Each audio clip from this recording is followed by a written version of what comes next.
tonight on the Lawyer Henderson podcast show.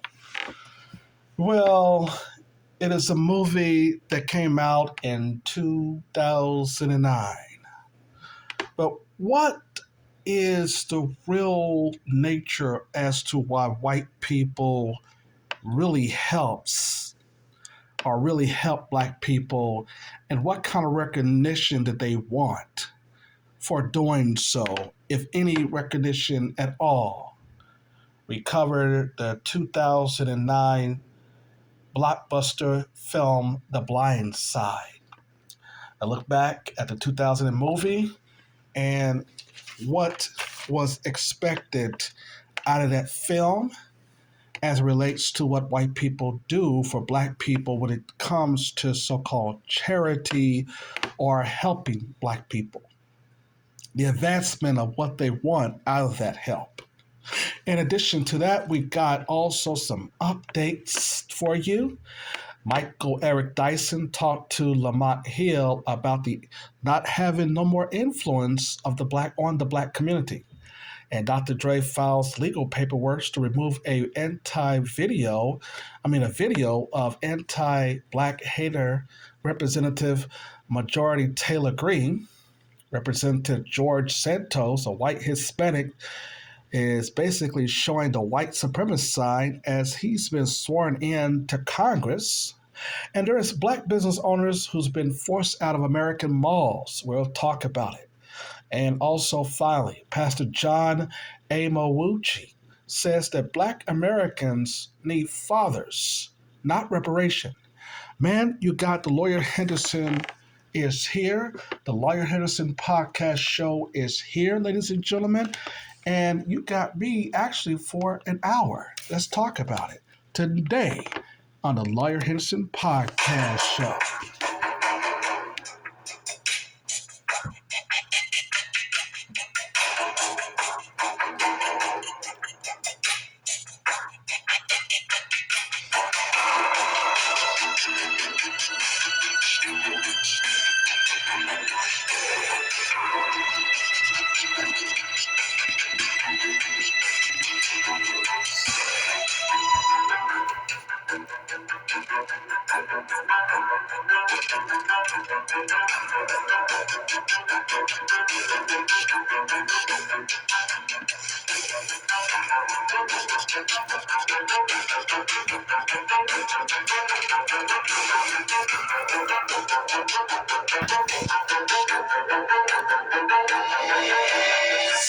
The movie The Blind Side has been 14 years ago when the movie came out, based up on somewhat of a true story about the Tuohys taking in a black man who was homeless, and that black man is Michael O'Hara.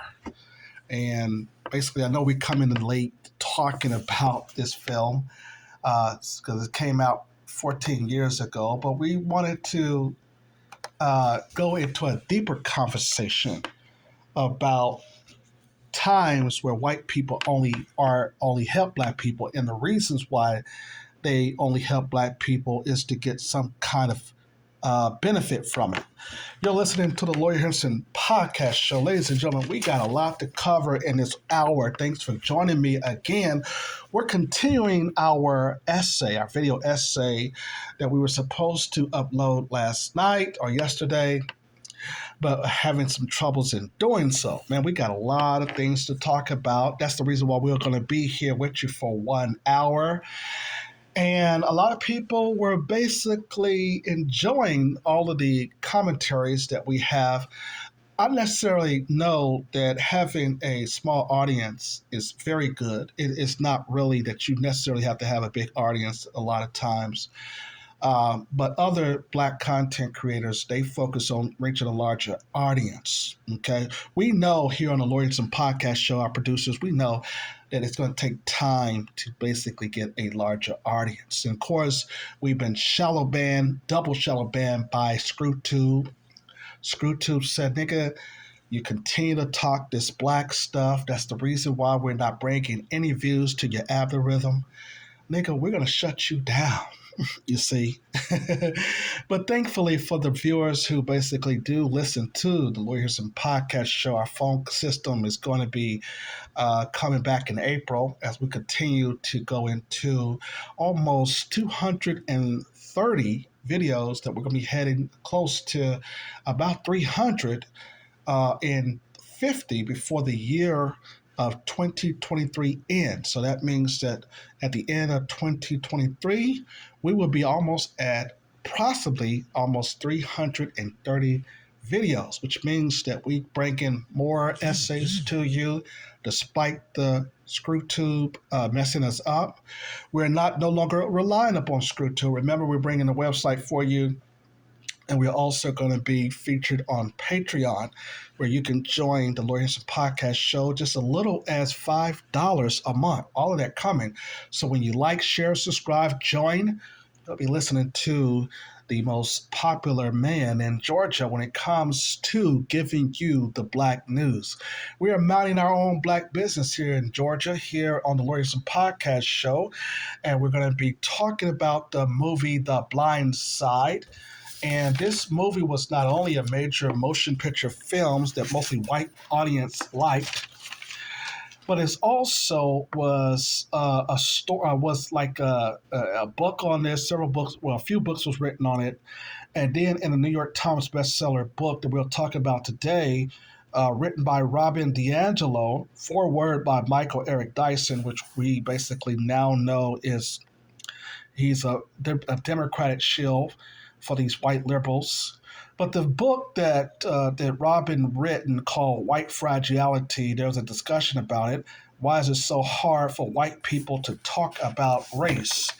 And in that book, they talked also about the blind side, and we'll be discussing that today. And that is going to be our actual video essay. But before we get into that, we have several other topics to get into and to discuss on the Lawyers and Podcast show. Speaking of Michael Eric Dyson, these bootlicking, butt dancing Negroes, him and Marc Lamont Hill was discussing the influence of the black community. And I think one of the things that the black elites have to recognize is that black people, we don't fool with you so-called black people in the media, the old dead black media. So they're very much are admitting that they have no more real influence on the black community, the black race. Nappy Tappy Sharpton, we'll get into him in a minute, but they all are admitting that they have no influence no longer on the black community. And that's a good thing, because the black elitists, as Amos Wilson taught us, is that when you have individual black people getting crumbs from the white media, or the white media and the white power structure, the white liberals specifically, then that is used to say, oh, see, this is the advancement of black people. So when you see somebody like Oprah Winfrey, who don't have no children, when you see somebody that the white media is always, propping up, those are the black people that we know now to watch out for.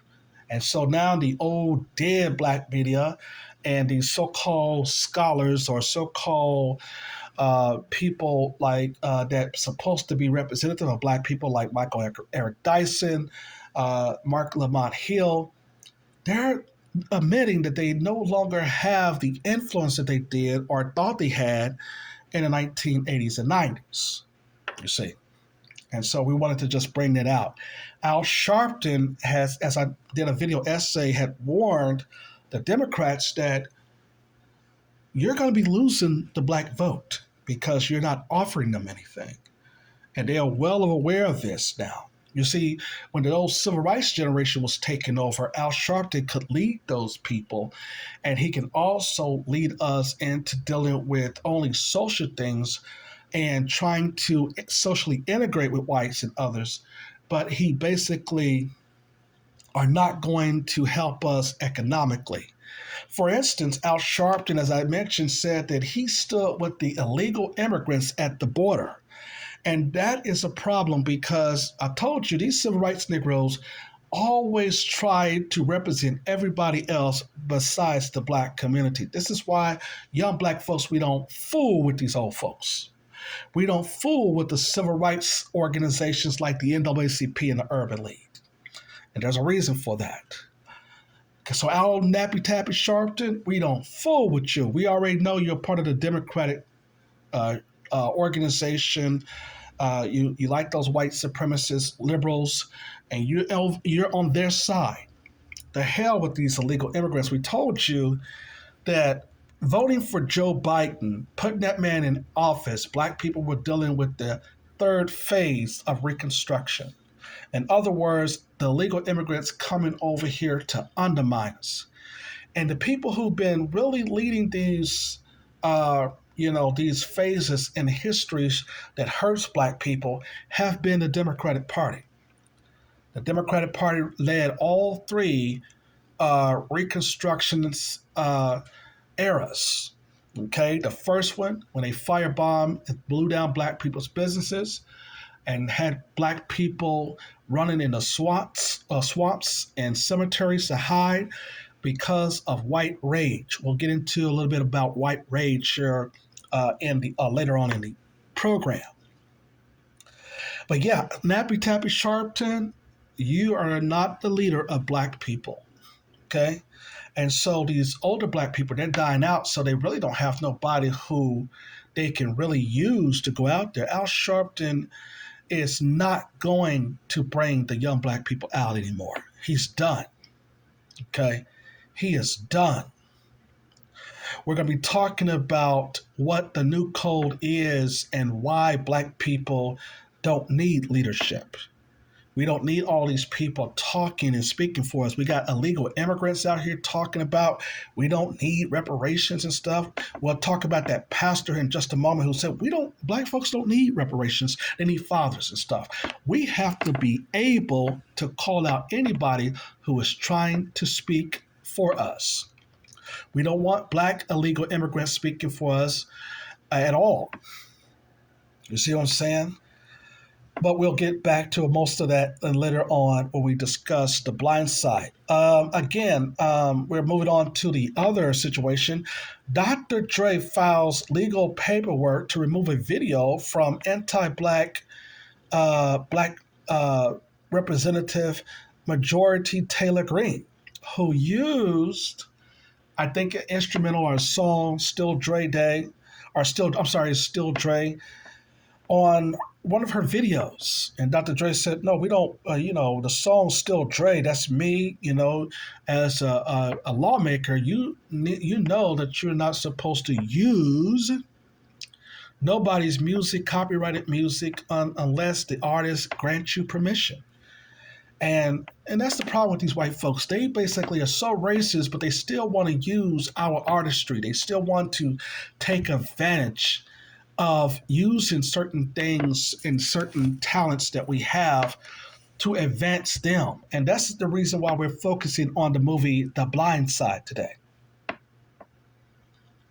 So Dr. Dre have filed a lawsuit. He also sent his attorneys, I should say, sent Representative Marjorie Taylor Greene a cease and desist letter and stop the misuse and the use of Still Dre that she used in the video, captured her using this.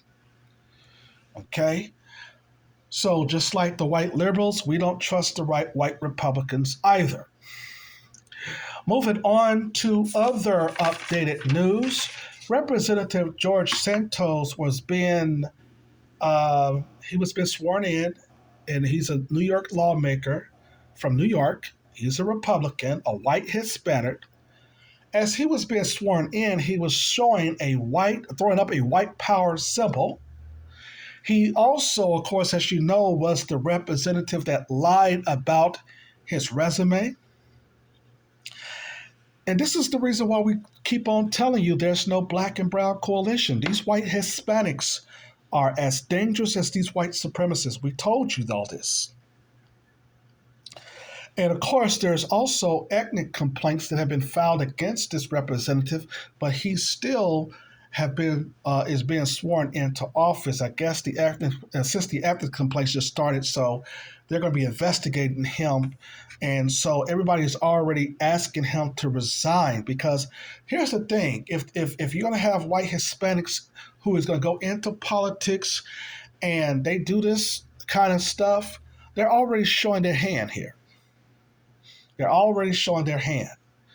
And so this Representative George Santos do not need to be in office, ladies and gentlemen. And this is the problem that we're facing against these white Hispanics and white Cubans, uh, these Arabs who are white Arabs, all of these other people, all these immigrants, these black immigrants. This is the reason why we know that there is no coalition with them. The LGBT community, all these people. And so we are basically focusing on who? Black people. We're breaking into existence a different type of mentality. We have the Congressional Black Caucus up here representing them immigrants. As I said earlier, we have Al Nappy Tappy Sharpton.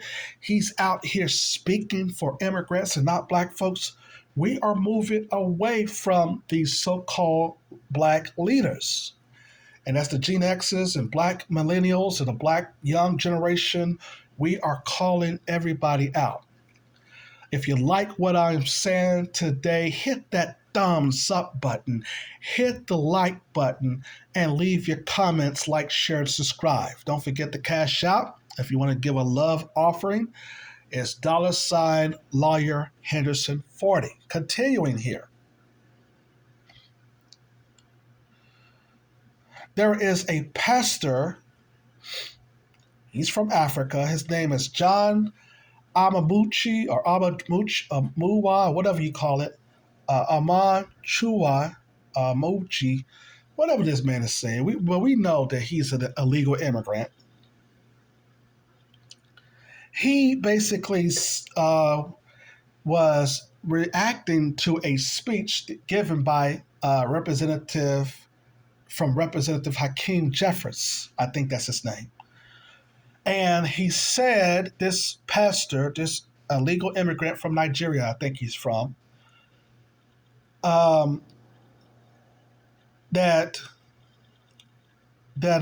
black people in America need fathers and do not need reparations.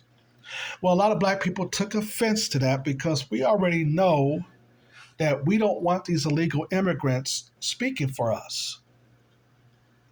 They have Sheila Jackson Lee right now, who is a Jamaican immigrant. She's from Jamaica, speaking for black people in the House of Representatives, Congress. Excuse me. She was the one, as you know, Sheila Jackson Lee, who basically was taking the HR 40 study for reparations bill from the late Representative John Collier's. Okay? So white people is playing a game to use all of these illegal immigrants to speak for black people who we don't want in our business.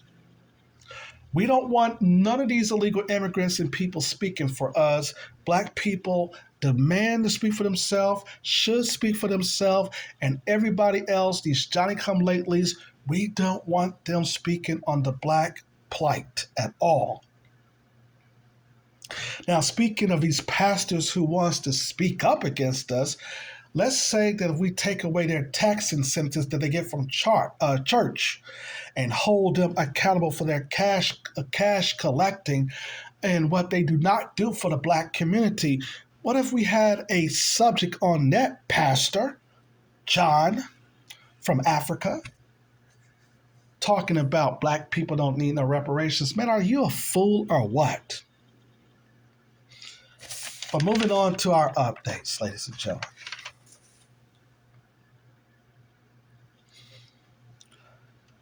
Black businesses are being kicked out of the mall.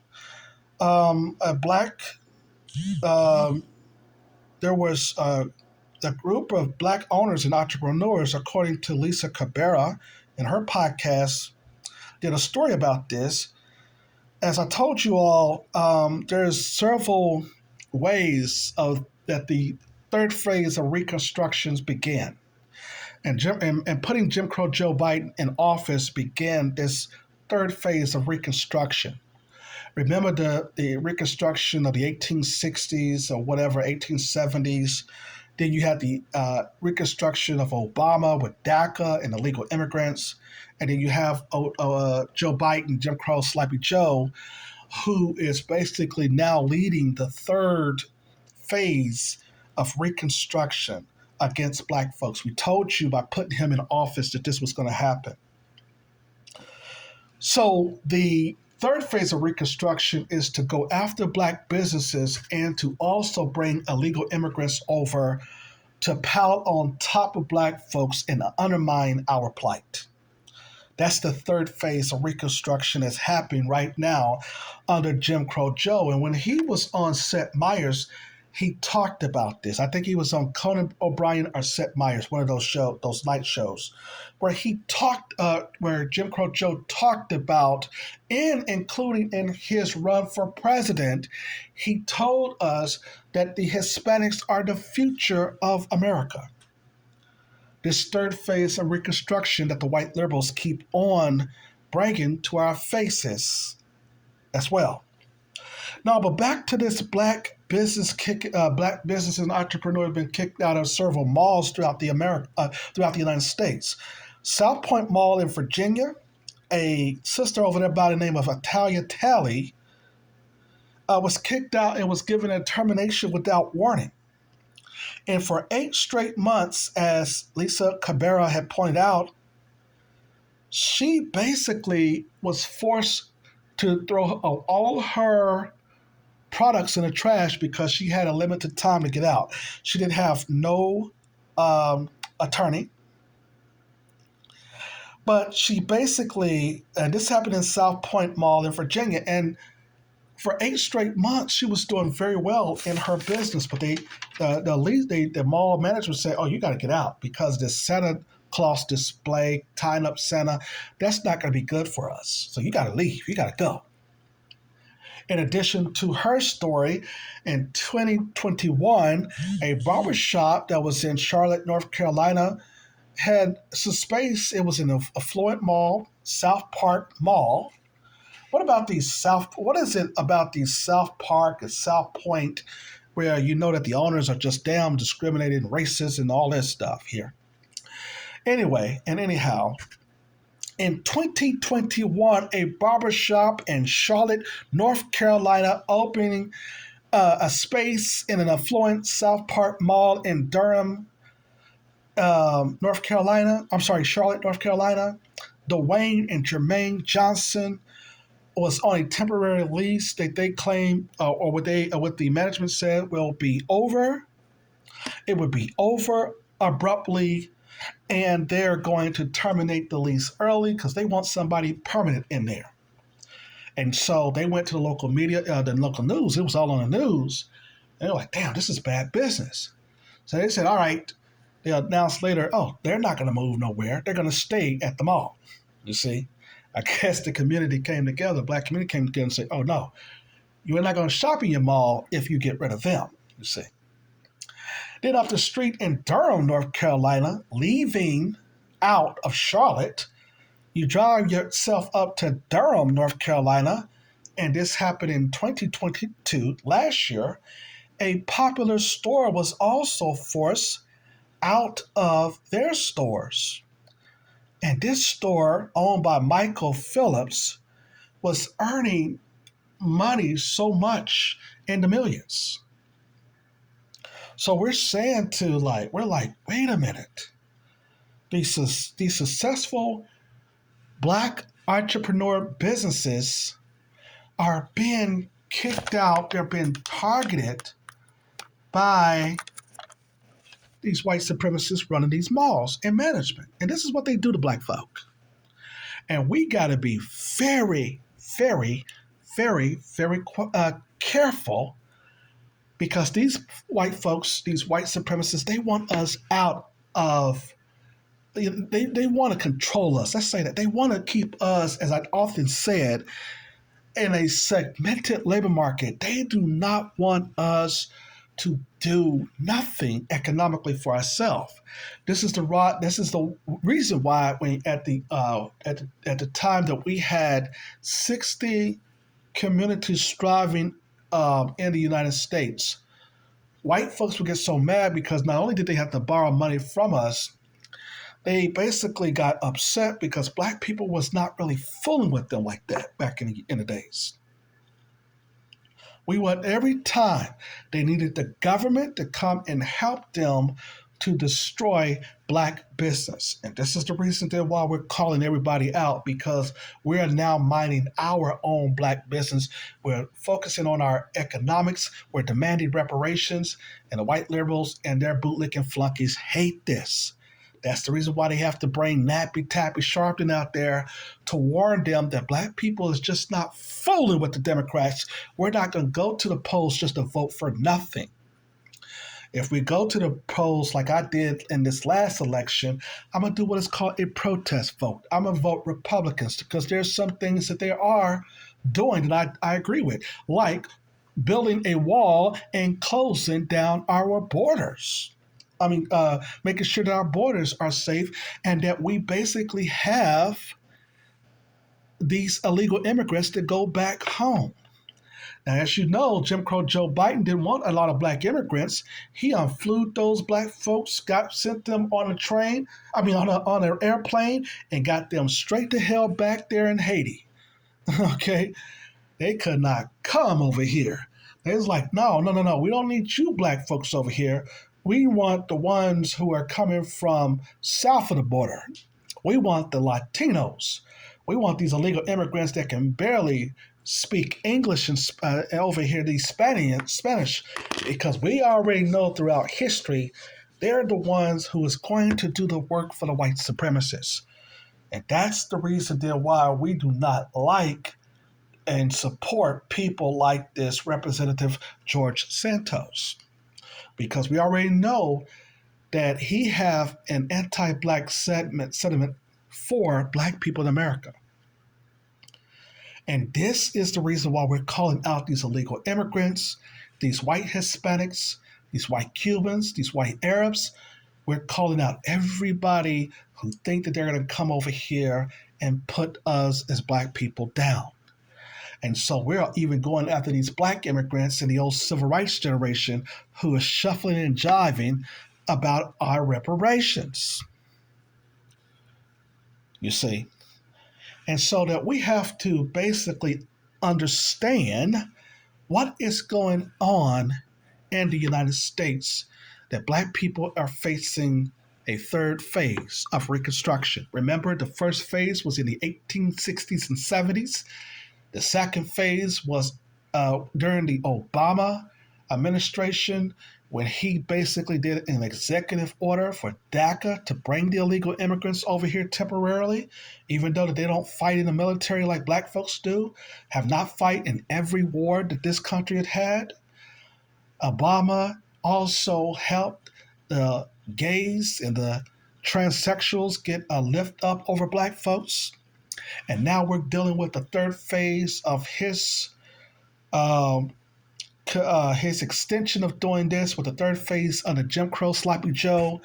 We have seen black businesses targeted by the federal government, losing money under Jim Crow Joe. And most importantly, we have seen Jim Crow Joe bring these illegal immigrants over here, widen up the borders. And this is the reason why we don't mess with Jim Crow Joe. They up there claiming that Jim Crow Joe got so much support from black men. Black men, we were not fooling with Jim Crow Joe, and we're still not, because we already know what he did with the mass incarceration of black men in prisons throughout this country. Him and Billy Boy William Jefferson Clinton, also known as Bill Clinton. We're continuing to call out these white liberals for their white rage. And speaking of white rage, I told you about the author Carol Anderson in her book White Rage argues that the trigger for white rage inevitably is a black advancement. It is not the mere presence of black people that is the problem, rather it's the blackness with ambition, with drive and purpose, with aspirations, and with the demand for full and equal citizenship. In her book, how she talked about that. But the person that basically used that sentence was actually in the book by Robin DiAngelo, White Fragility, a book that we're talking about and discussing today that really covered this white fragility. The book goes on to say, why is it so hard for white people to talk about racism by Robin DiAngelo. And that's the reason why we're going to be talking about the movie The Blind Side today. When we come back from our music break, ladies and gentlemen, we're going to go into the subject matter at hand. We're going to talk about The Blind Side 14 years later. Is it really black people helping black folks and giving us charity? Or do white people demand something out of giving their charity or doing something for black people that is the cause of why they're helping black folks in the first place? And let's do it.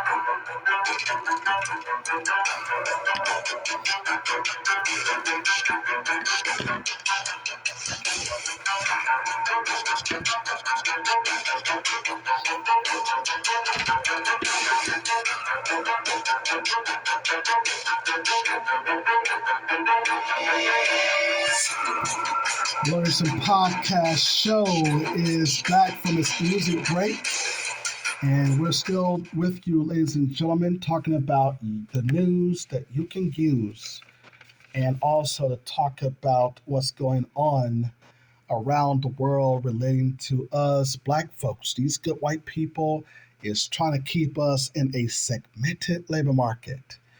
We're back here on the Henderson podcast show. We already went over all the topics that we were going to talk about before we get into our actual video essay today, talking about the 2009 movie The Blind Side. I'm Lawyer Henderson. I'm with the Lawyers and Podcast Show. I am your gracious host. Hit that thumbs up, like, share, and subscribe. ScrewTube got me on a double shadow ban. They said that the Lawyers and Podcast Show is growing in numbers, and they have been taking people who've been listening to us all across the world.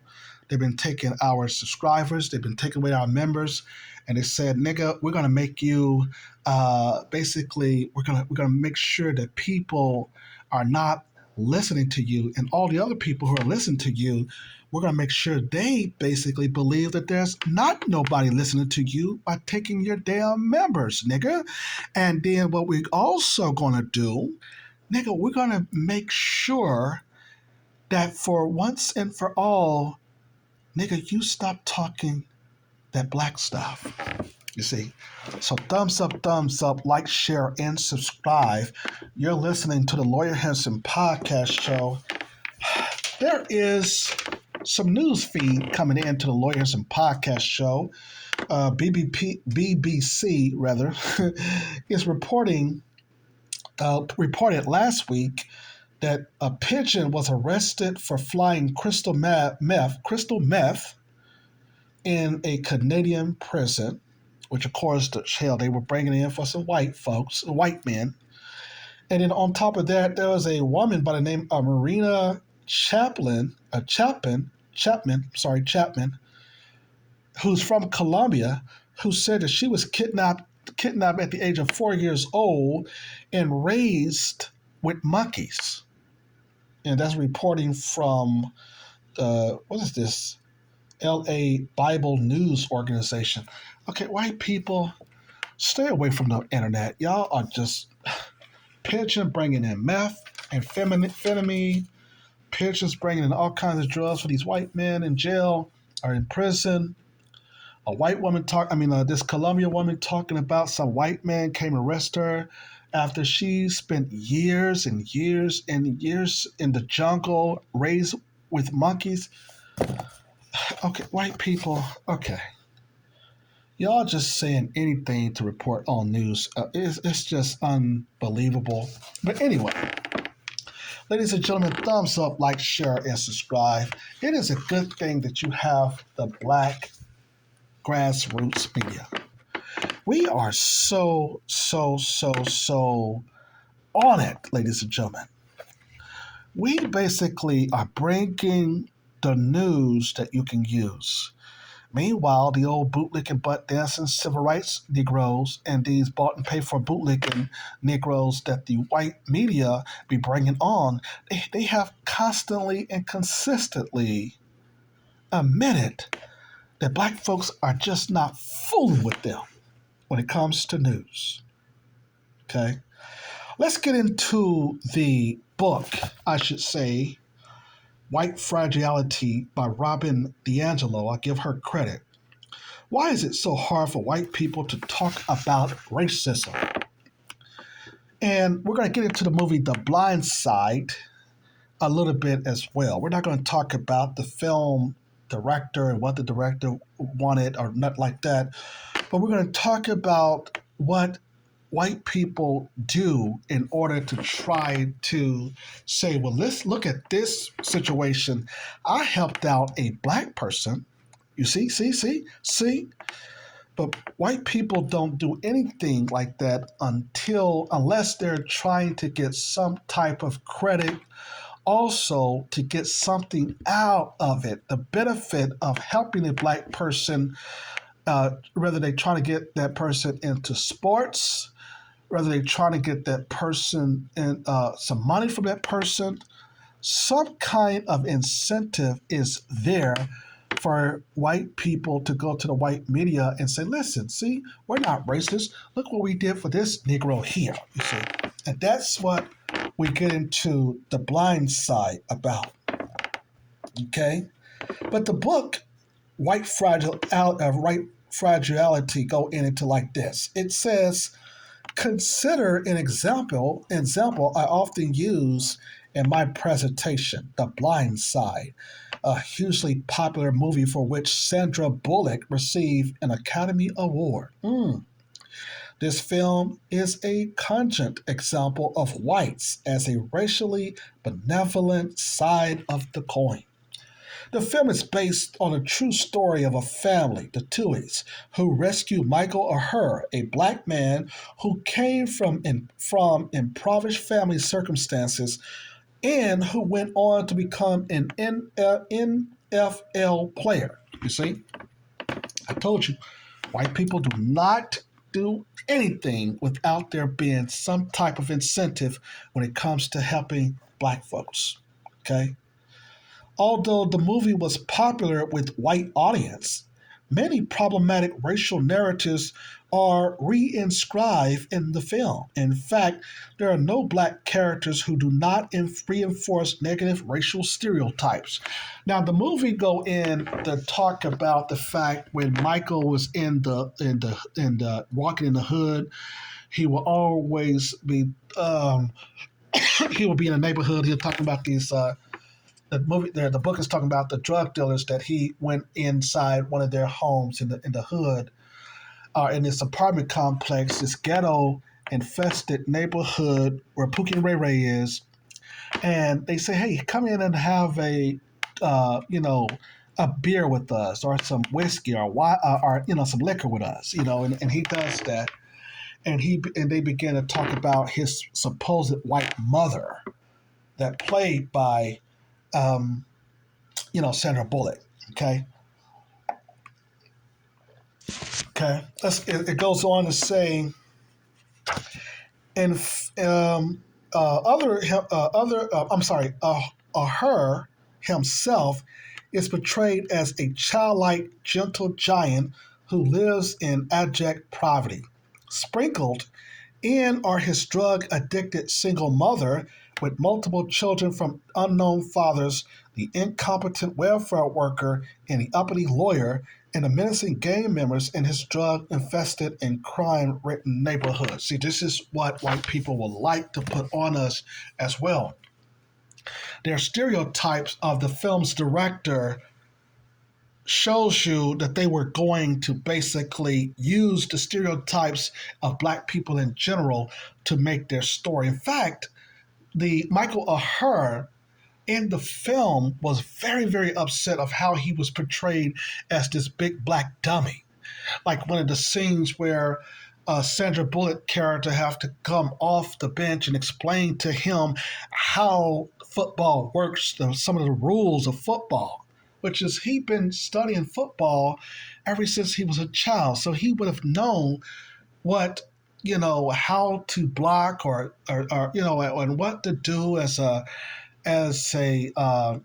line tackle or whatever position he was playing at the time.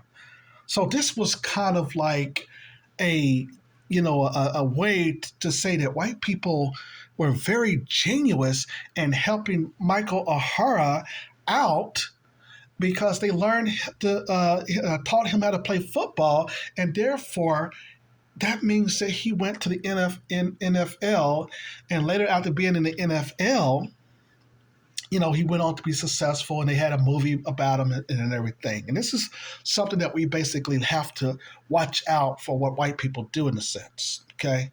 Now, here's the thing about this.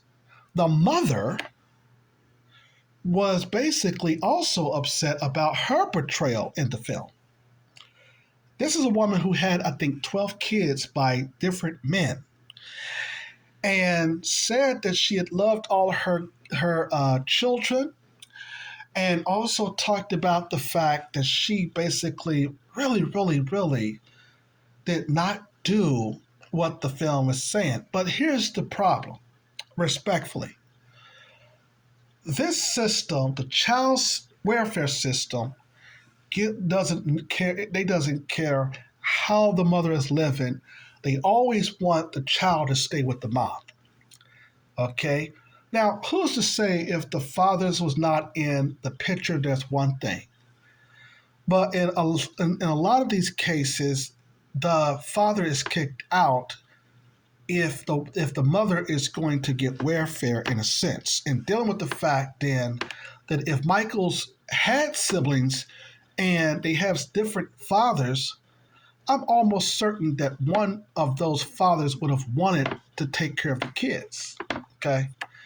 So in the film The Blind Side, how the director, and I'm not going to say his name because he's irrelevant, but how he, and the writer wanted to make it appears that here is a drug-infested neighborhood, Pookie and Ray Ray's all over.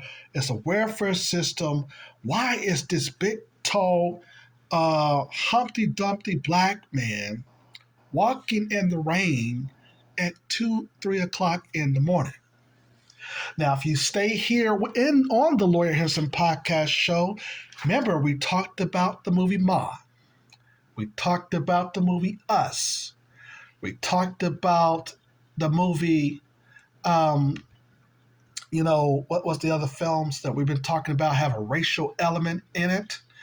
Not only Ma, the movie Us, the movie Get Out. And if you stay with me, I'm going to also talk about the film, the film Smile. The film Smile, no black person who basically covered other kinds of reviews of movies have not looked at the movie Smile, despite it's supposed to be a horror film, have not looked at it as a racial component of how white people smile. They use that to help weaponize what they think about you when you first encounter them. Their smile hides their projecting of what they're thinking about the black man and the black woman who is in their present at the time. You do not want to miss when we talk there about how white people basically use their smile when they actually really showing their teeth as to say who is these black folks think they are to try to challenge me as a white man and a white woman. How the movie Smile is used then to cover up the evidence that white people can use their smile because black people without no cultural history do not know that the smile brings on a hidden agenda of what they're going to do next in the mind. In other words, white folks can weaponize their smile in a sense to say, oh, we welcome you niggers here. In other words, they really don't welcome you, they're showing their teeth. But back to the subject matter at hand. Because, see, we're talking deep about the film with Michael Aher and the film The Blind Side with Academy Award winner Sandra Bullock. Now, I don't have nothing personally against Sandra Bullock. I mean, I liked her in the film that they did a long time ago when she played in the film A Time to Kill. You see, first time I learned about Sandra Bullock. But it goes on to say in the book, that in one pivotal scene, O'Hare returns to his former neighborhood. Now, by the way, he even said that he didn't like certain things that was going on in the film as well. As he walks down the street, he is surrounded by a gang that tries to intimidate him while he considers his limited options. Miss Tui arrives and confronts the gang members who quickly back down and retreat. Rescued by Miss Tui, O'Hare is returned back to the safe white suburbia. The scene makes it clear the only way O'Hare could be saved from the terrors of his own black community is through the benevolence and the bravery of a white family. You see, we talked there about certain types of movie and elements, as we said before. Remember when we talked there about the movie Ma? And what was the movie Ma about? This overweight black female in high school. And so at the time that she was in high school, remember, she had a fantasy to get with her white classmate at school. She knew that the white man was not going to date her or give her the time of the day. So she begins to be friends with the neighborhood children, and therefore this helped her to get with her white Prince Charming at the time that she was doing all of these types of degrading things to her black daughter. In other words, basically, we go on and go on and go on and talking about the racial elements of these films. Now, keep in mind, Octavia Spencer also played in The Help. Okay, again, the black woman inside the white man's home during slavery, taking care and nurturing the children way better than the white woman was doing, by the way. You must recognize that. The elements of certain types of characters that Octavia Spencer played roles that she can play that benefit that basically fit her, by the way, but it has to be in a stereotypical way of her playing the character that helps white people in a sense in order to then galvanize a white audience. And this is what the blind side did as well. And the movie Help did, and the movie Ma did, and the movie Get Out did, and the movie Us did. But Us was kind of different. It was a kind of a warning to us. Also, the film Get Out. Go back and look at the video essay where we talked there about, is that Daniel Kankula? I forget his name. I'm sorry. I don't think it was. I don't know what the lead character there, but he was from Africa or he was from some other place. He was the same place, the same character I think they used to do the story of Fred Hampton.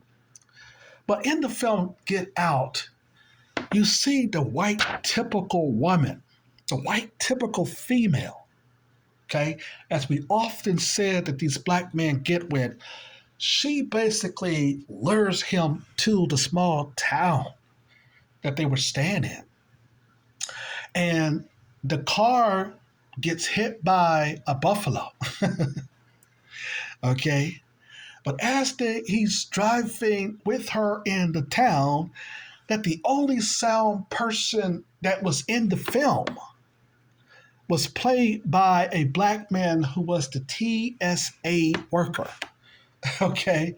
Who told the character, the lead character, I told you not to go in the house. How this small town was in the organ trade and how the town was using black people that the white girlfriend was bringing to the family of the town. They were auctioning off these people, and that the plantation blacks was saying, oh, you just don't know how good it is with these good white folks, but wait until they take one of your organs. The lead character then now sees the fact that he was bleeding because the organ was already taken, because they did so when they had to do the auction when they put that up for sale. But they hid behind the actual auction of selling antique stuff to hide the auction itself of black organs that they were selling as well, or black men and women, you see. And that capture of how they did that in that small town that nobody know. So the white female is this pretty female who is in the who dates the black man, the black boyfriend, and she's already dated almost at least 3 other black men who have already entered the sunken place. They have already bought into the fact that they think that they're going to have this good life with this white female who wants organs so they can auction off in order to basically what? Negotiate of how and who's going to run the town and the plantation, with not only doing auctions there, but also to do the auctions on the selling of black organs. How the movie Get Out, how it helps to demand the truth about dating certain white people in small town. And you see different types of situations that happen still to this day. We often talk to you about this. Remember, we talked about Kanika Jenkins, how she went to a small town, which was outside of Chicago, but they were still able to get away with taking her thymus gland, remember.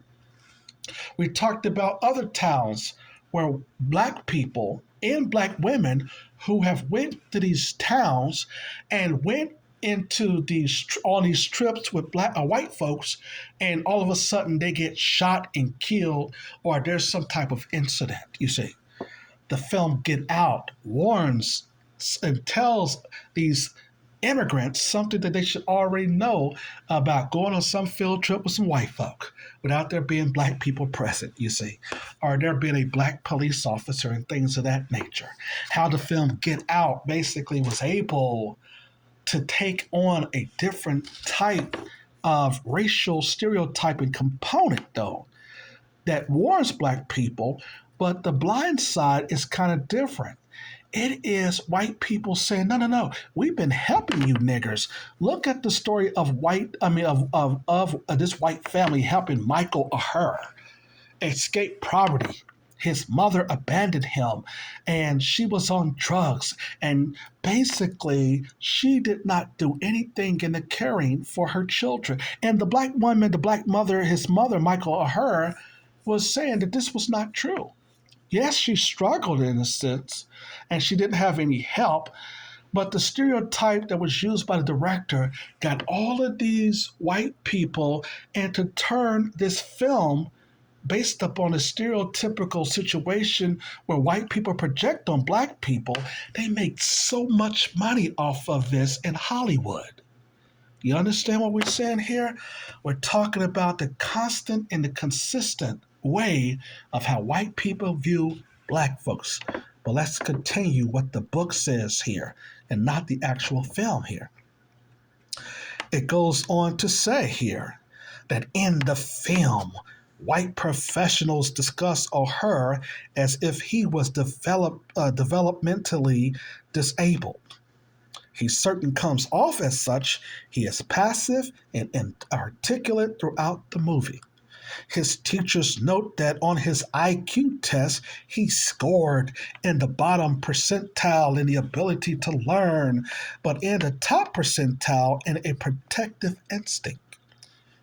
There's the old black, I'm going to protect you, even though I don't have no sense kind of character that we see portrayed in these films here with a white director. Goes on to say here that as a professor of education who has never heard of a test measuring protective instinct, I have been unable to find evidence of this bizarre measurement. It is highly problematic that O'Hara, as a black male, is portrayed as severely lacking in intellectual abilities for the exceptional and something instinctual. His limited intellectual capacity is reinforced throughout the film. For example, when the youngest child of the Tuohy's household had to teach O'Hara how to play football. Again, he basically said that that's not true. That the O'Haras did not, that the Tuohy's did not teach him football. He's been playing football at a very young age. Typically, how black people, of course, becomes very great professionals in sports because they learn at a very young age here. Going on to say here in the book that according to the film, O'Hara is never able to understand the rules of the game. So Mrs. Tuohy's appeals to his protective instinct by telling him to pretend one of his new white family members is going to be hurt. Once his instincts are engaged rather than his intellect, he is unstoppable on the field. In a particularly insulting scene, the white child who tries unsuccessfully to teach O'Hara how to play football sits at the table negotiating a contract for him with a powerful adult man, while O'Hara sits in the background, mute. This film, told from the white perspective and enthusiastically received by audience, reinforces some very important dominant ideologies. They are: white people are saviors of black people. Some black children may be innocent, but black adults are morally and criminally corrupt. And this is what they want you to think of the child. They want society to think in their films. They want you to think that black parents are just criminally teaching their kids to go out and engage in crime.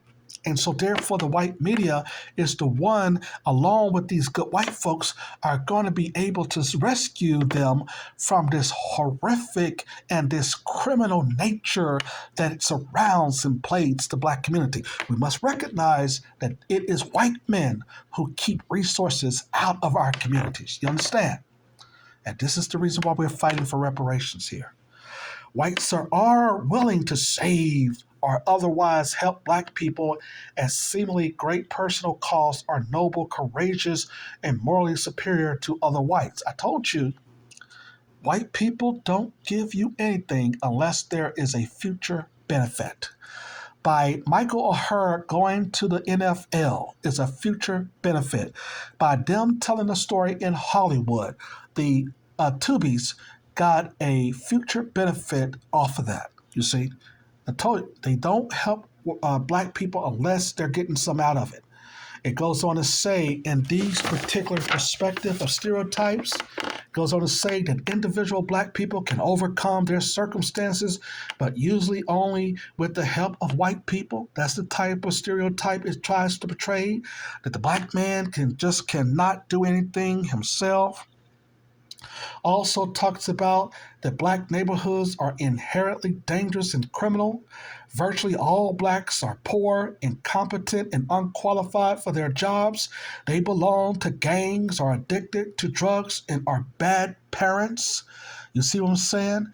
When you keep a people out of the economic system, keep them in a segmented labor market, here comes the white media and the white supremacists to project just like they do on the mass media, on Fox News and all the rest. The most dependable route for black males to escape the inner cities is through sports.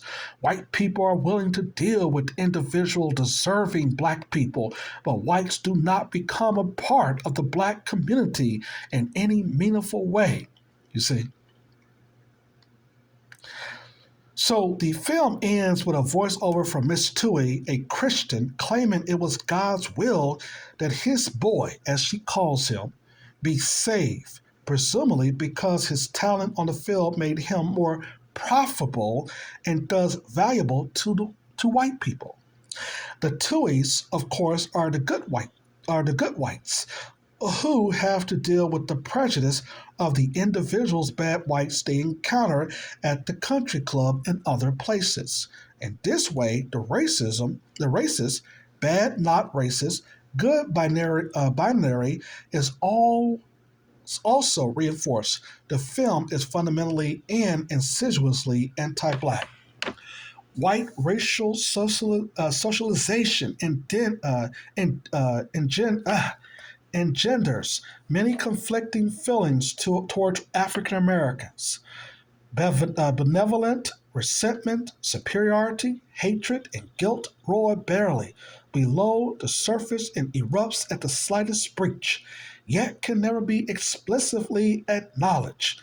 Our need to deny the bewildering manifestations of anti-blackness that reside so close to the surface make us irrational, and that irrationality is at the heat of white fragility and the pain it causes people of color. You see, and we'll stop right there about this particular situation.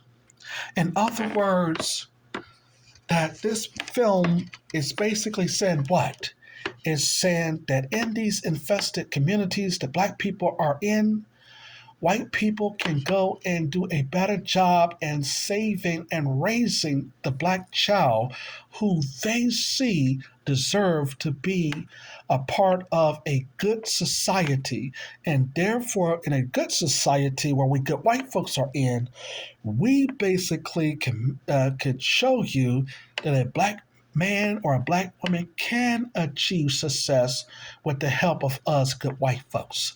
And so therefore the stereotypes continue, and white people can say that we can protect our whiteness even though they're the ones who basically kept us in the predicament that they're claiming that they're saving us from. We must recognize now that when we watch films in Hollywood and books that is written by stories of black people, and not only do they use these immigrants to tell our stories, like Harriet Tubman and others, we must recognize of these films. Speaking of Harriet Tubman, the movie itself created a black monster, and that the white man was going to come in to save Harriet Tubman from this evil black man. The propaganda only when white people is benefiting from their lives. And this is the reason why they have to always rewrite history here, you see. And that's exactly what these films are about. Ladies and gentlemen, you do not want to also miss the fact that we're going to be talking about the movie Smile. as I mentioned earlier. The movie Smile is a good film to talk about the racial elements of how white people weaponize their smiles.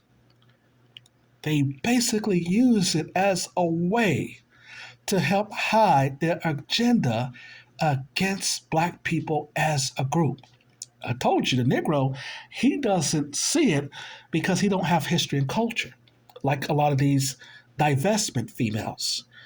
They have to say something derogatory towards black people in order to get a white man to like them and so-called love them in a relationship.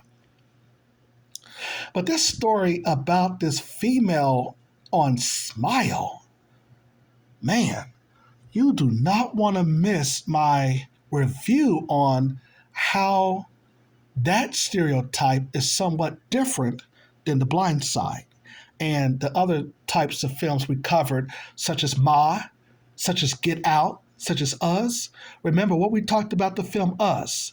It is the illegal immigrants who wants to take the place of what?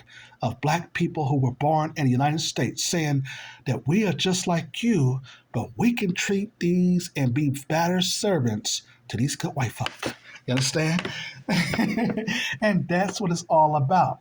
And so, therefore, let's go ahead and talk about what's coming up. We still got coming the R. Kelly situation. We also got coming the legacy of Amos Wilson. I think there's something that we're going to be doing for him coming up.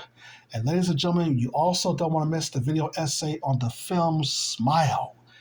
That right there is going to show you what I've been talking about when it comes to these good white folks all the time. You've been listening to the Lawyer Henderson podcast show. Lawyer Henderson website, the Lawyer Henderson TV website, rather, will be coming pretty soon. Where you can also download all of our video essays. And we're going to continue our video essay that we couldn't get done 2 nights ago to upload them on ScrewTube as we continue to face a double shadow ban from ScrewTube. You've been listening to the Lawyer Henderson podcast show. Keep it going on. We'll be right back tonight.